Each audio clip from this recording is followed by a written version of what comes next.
Welcome to Islamic Life Coach School podcast. Apply tools that you learn in this podcast and your life will be unrecognizably successful. Now your host, Dr. Kamal Akhtar. Hello everyone. Peace and blessings be upon all of you. Today I'm going to talk about if and any crutch that you might be using to determine your self-worth. And I've talked about this topic a lot, but I want to revisit it from a different angle. Every woman I coach, and most of them being high achievers, deeply spiritual, doing everything quote-unquote right, praying on time, volunteering, keeping up with the home, meeting deadlines at work, planning meals, all of the organizations related to the kids, and yet still wondering, why don't I feel enough? Why does it feel like I'm always chasing something? For the most part, the fundamental error in the thought is that she's confusing her worth with her value.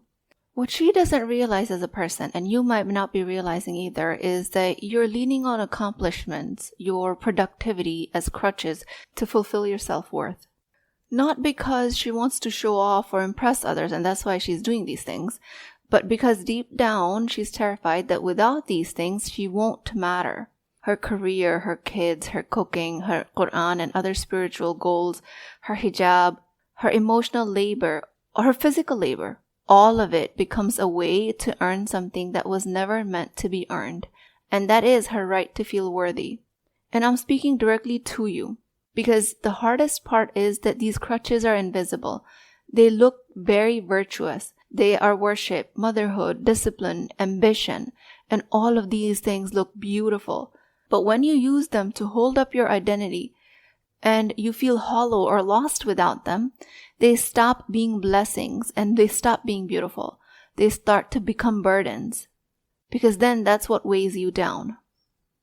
And one way to identify if you're using any of these things as crutches to your worth is if you try to rest, then your mind gives you a guilt trip.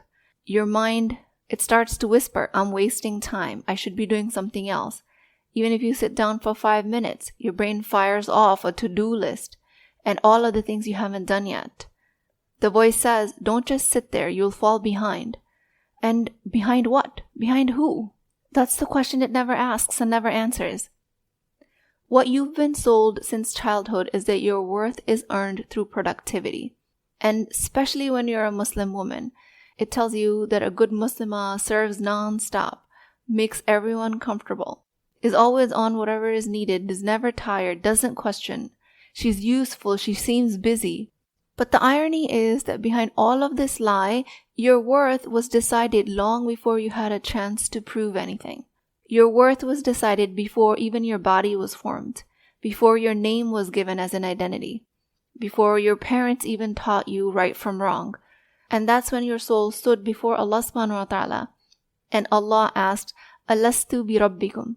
Am I not your Lord? And your soul said, Bala, yes, you are. I bear witness.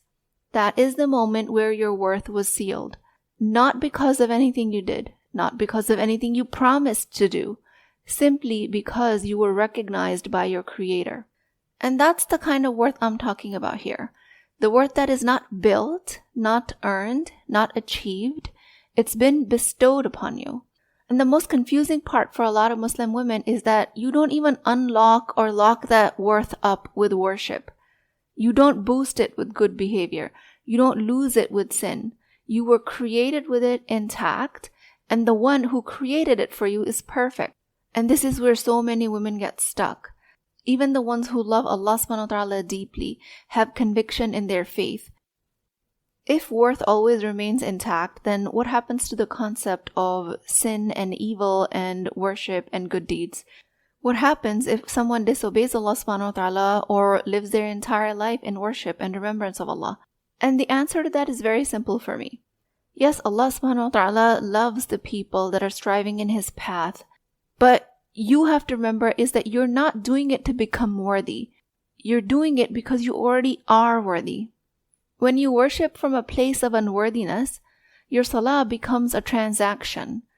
Your fasting feels self-punitive when you're hungry. But when you worship from a place of worthiness, your dhikr, your salah, it becomes presence, it becomes peace, it comes from a place of love. And this is the shift I want you guys to create, because striving to be enough to striving from enoughness. And when you start seeing it that way, everything softens. Even if, despite of your best efforts, you miss a prayer, instead of spiraling into shame, you remind yourself what shame was built for. And that was built for you to remember that the door of tawbah is still open. And if you fail at something, instead of collapsing into self-hate, you hold yourself with compassion, knowing your worth hasn't budged. And every time you drop a ball in your life, you still have a chance to be just as held, just as loved, just as seen by your Lord, Allah SWT. Your worth is not on a sliding scale. It's not tied to your ibadah log. It's not calculated based on how many people you serve or how much you accomplish. What does change based on the quality and the quantity of your worship is your value in front of Allah. Your worth has always been decided. It was decided in the beginning. It's a part of your fitrah. It's already written. It's already being honored. What I'm talking about, the difference between worth and value, is even the smartest, most self-aware women get confused. And even I sometimes use those words interchangeably in a casual conversation, but that's actually not real. That's not true. For the sake of your healing, and for the sake of my goal of providing clarity through this episode for you, I want to hold worth and value as different concepts. Your worth is fixed, untouchable, assigned by Allah. It doesn't go up and down. Your value is flexible. It changes based on what you're offering to the world or the akhirah. It is what you create, what you give, how you show up, what the intention behind your actions is. It can increase with the acts of worship and sincerity. It can drop with heedlessness, hypocrisy, and sin. This is the thing you build with intention and discipline and action. Let me help you understand the difference by giving a worldly example. Let's say there's a neurosurgeon and another one who's a journalist.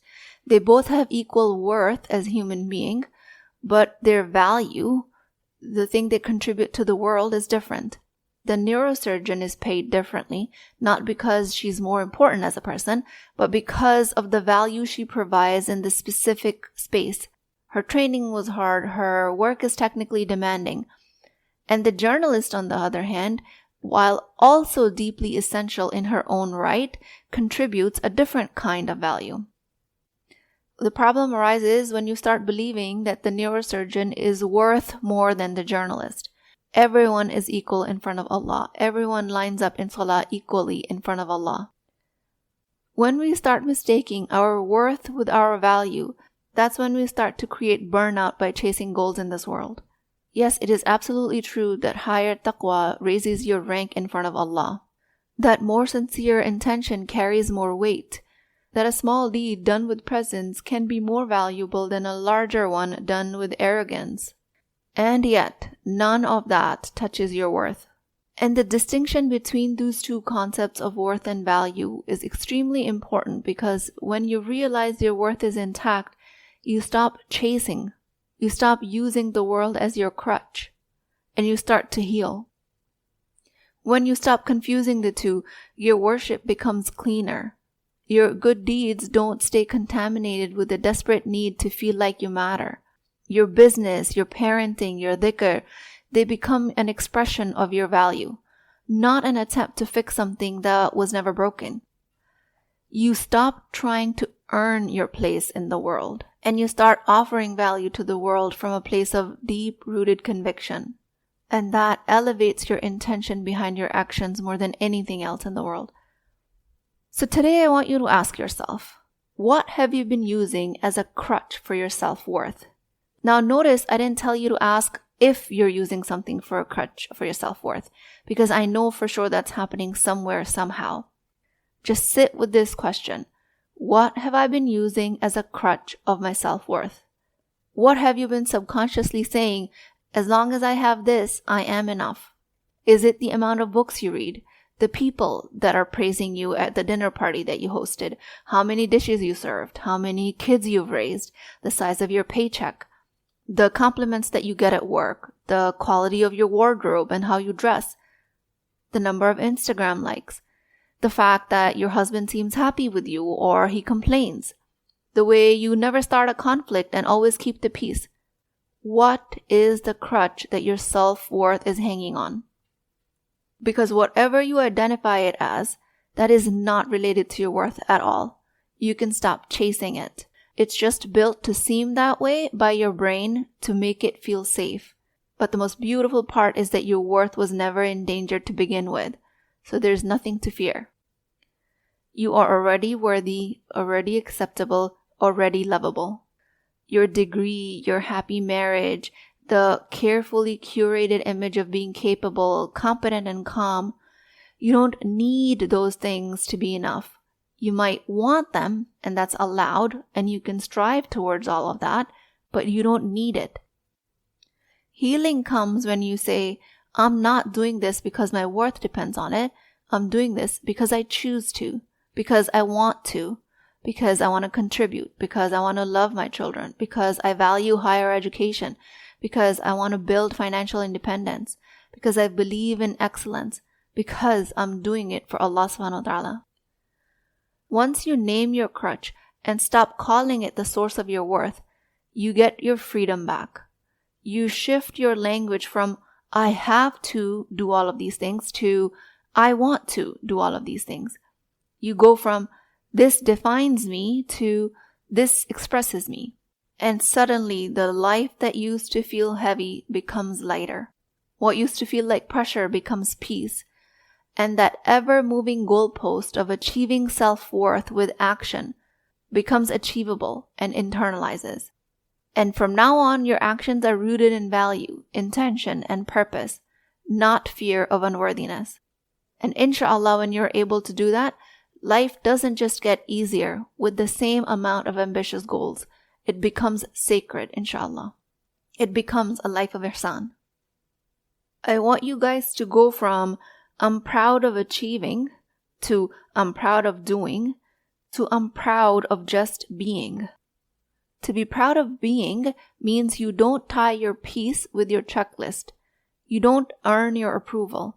You're allowed to feel proud even when you've coasted through the day and you haven't really accomplished anything. Even if you didn't contribute. Even if when you needed others more than they needed you. And this last one is especially hard because most of you are okay with being generous, but you're deeply uncomfortable with needing, with resting, with receiving. So when your body begs for rest and your nervous system fights it and guilt shows up, just take 5 minutes to do nothing on purpose and let that be enough and be comfortable with it. Let a quiet moment be a success in itself. Do something that serves no one else but you, and it might be something you're already doing, but you didn't consider it just to be for yourself. Maybe it's reading a page of a book just for yourself. Maybe it's making tea. Maybe it's dressing up, even if no one's going to see you. And write down 3 ways your presence alone is valuable. The more you practice this, the more your mind will start to trust that it's safe just to be, not to prove, just to be, with Allah SWT as your witness. While that might look like laziness to your brain in the beginning, while it's naive, while it's trying to equate your inherent worth with your productivity, this is far from laziness. This is the right approach to striving. For many Muslim women, childhood was a training ground for performance-based belonging. You were taught that being good means being quiet, compliant, obedient, that love comes when you please others, not when you honor yourself. When you were told to give somebody a hug even if you didn't want to say yes even when your body said no, to smile even when you were scared, to be polite, agreeable, helpful, especially if you were a girl. Especially if others were watching. And all of that worked because it got you approval, it got you attention, it got you love, it got you the calm, belonging, and the peace that you craved as a child. This became your survival strategy. And it worked so well because now it brought you into adulthood only for you to not realize that you're handing your self-worth to all of these things. So here's what I want you to know now. Just because it worked doesn't mean it has to stay. Because when my clients tell me that I feel ashamed for being a people pleaser, for overgiving, for overdoing, for masking my true values, I always tell them, don't shame that very skill that kept you safe. That version of you at a point in your life was brilliant. She did what she needed to do. She got you here. But also, you're not a child anymore. You don't have to beg for belonging. You don't have to prove your belonging. You don't have to trade your truth for approval. Now, as an adult woman, you get to choose differently. Not from worth, but from value. Something you choose to do. You get to unlearn what made you invisible and relearn what makes you whole. The healing doesn't mean that you throw away the girl who performed her way to safety. It means that you thank her. You let her rest because she got you where you are in your life now. If I could gift every Muslim woman who has survived this conditioning a few sentences to carry with her, I would say, you did what you had to do to survive, but now you're safe enough to be seen exactly as you are. You never had to earn your place, you were born with it. It was just hidden. You're not hard to love, you're just used to loving others before yourself. Anchor these in your mind and body. You don't need to prove, perform, or please to be worthy. You already are. And now you just get to live your life like that. With that, I pray to Allah SWT, Ya Allah, remind me the worth that was written by you for me before the world ever saw me. Free me from the need to prove, to please, to perform. Help me rest in truth that I'm already enough. Replace the weight of guilt by the light of your mercy, and let me live and achieve from the place of being loved, not earning love. Ameen Ya Rabbal Alameen. Please keep me in your du'as. I will talk to you guys next time. If you're interested in getting coached by me, I'm offering a very affordable opportunity to do that with Wisdom Wednesdays. This is not a course, not a lecture. This is an opportunity for live coaching, real change, with Islamic adab and etiquette. You do not need more information. You actually need a space to create change. At $19.99 a month, which is a price of takeout dinner, you as a Muslim woman will create confidence, intimacy, and connection without shame or fear of judgment, because your privacy is my highest priority. So join at www.islamiclifecoachschool.com. Resources, Wisdom Wednesdays. I'll see you inside, inshallah.